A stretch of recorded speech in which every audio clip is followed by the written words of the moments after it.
પણ એ ગોહિલવાડનો ધણી જ્યારે નીકળેલો અને એમાં એની પાસે ગાયકવાડની આખી ફોજ આવતી હતી સેના એની ખંડણી ઉઘરાવવા માટે અરે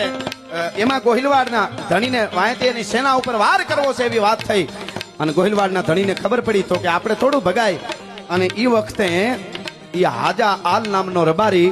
એમણે એમ કીધું હતું કે બાપુ તમે નીકળી જાઓ, તમે અમારી ગીરના મહેમાન થયા છો અને કદાચ ગાયકવાડની ફોજ હોય કે ગમે એવડી ફોજ હોય પણ આ રબારીનો દીકરો છે, માથે વડવાળા ઠાકરના બધાય ચારે હાથ છે,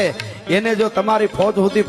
પૂગવા દઉં ને તો રબારીનો દીકરો ન કેવા ભલા માણસ એના મૂળિયા ઉખેડી નાખું કે પણ તું એકલો છો, તારાથી શું થઈ શકે? એકલો એની પાસે 500 ની પલટન છે ગાયકવાડની, એને તું એકલો તું કે તમે અમારે મહેમાન છો નીકળી જાઓ, હું ભલે એકલો છું પણ આ ગરેડના મોટા ગાળા છે એમાં આડા હાંઢિયા નાખી અને ગાયકવાડની સેનાને વીખી ન નાખું તો રબારીનો દીકરો ન